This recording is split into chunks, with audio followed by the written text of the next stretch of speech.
देख रहे हैं एनबीसी भारत और मैं हूं आपके साथ पल्लवी सिंह। इजराइल और फिलिस्तीन के बीच आतंकी हमले लगातार हो रहे हैं। आज मैं आपको एनबीसी भारत के माध्यम से बताऊंगी कि आखिर ये युद्ध क्यों हो रहा है। गाजा पट्टी मिस्र और भूमध्य सागर के बीच बसा एक छोटा सा क्षेत्र है जो अब बम के धमाकों से गूंज रहा है। इजराइल में फिलिस्तीन के आतंकी संगठन हमास के हमले के बाद इजराइल ने जंग का ऐलान कर दिया है। इन हमलों से इजराइल में 700 से ज़्यादा लोगों की मौत हो चुकी है और 2100 से ज़्यादा लोग घायल हैं। इजराइल की तरफ से गाजा में हुई एयर स्ट्राइक में 436 फिलिस्तीनी मारे जा चुके हैं और वहीं 2000 से ज़्यादा घायल हैं। शनिवार सुबह इजराइल में हुए धमाके ने 50 साल पुरानी दर्दनाक यादें ताज़ा कर दी। शनिवार 7 अक्टूबर 2023 इजराइल पर 20 मिनट के अंदर करीब 5000 रॉकेट दागे गए। इजराइल को झकझोर देने वाला यह हमला फिलिस्तीन के आतंकी संगठन हमास ने किया था। ठीक योम किपुर युद्ध के 50 साल एक दिन बाद यह हमला उसी तर्ज पर किया गया।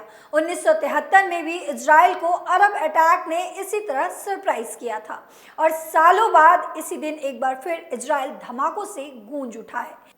इजरायली डिफेंस फोर्स ने यह कहा है कि हमास को हम जड़ से मिटा देंगे, साथ ही यह भी सुनिश्चित करेंगे कि जंग के बाद हमास के पास कोई मिलिट्री कैपेबिलिटी और गाजा को गवर्न करने की क्षमता ना रहे। इजराइल ने हमास से लड़ने के लिए गाजा के पास 1 लाख अतिरिक्त सैनिकों को भेजा है।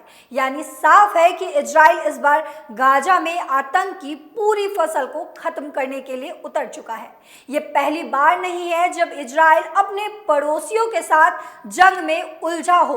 अपने जन्म के साथ ही इजराइल अपने पड़ोसियों के साथ कई जंग लड़ चुका है। 1947 में यूएन ने फिलिस्तीन को यहूदी और अरब राज्य में बांट दिया था, लेकिन फिलिस्तीन और कई दूसरे मुसलमान देश इजराइल को यहूदी राज्य के रूप में मानने से इनकार करते हैं और यहीं से शुरू हुई एक खूनी दुश्मनी। गाजा शुरू से ही इजराइल और दूसरे अरब देशों के बीच संघर्ष का कारण रहा है। जून 1967 के युद्ध के बाद इजराइल ने गाजा पट्टी पर कब्जा कर लिया। उसके बाद इजराइल ने 25 सालों तक इस पर कब्जा बनाए रखा, लेकिन सितंबर 2005 में इजराइल यहां से पीछे हट गया और गाजा पट्टी पर नियंत्रण को फिलिस्तीनी अथॉरिटी पीओ को सौंप दिया। 2007 से गाजा पट्टी पर उग्रवादी इस्लामी समूह हमास का शासन है। हमास इजराइल के साथ शांति प्रतिक्रिया को अस्वीकार करता है और इसी ने 7 अक्टूबर को इजराइल पर सबसे बड़ा हमला किया, जिसके बाद गाजा फिर से ऐसी जंग में घिर चुका है जिसका अंत जल्द नजर नहीं आता।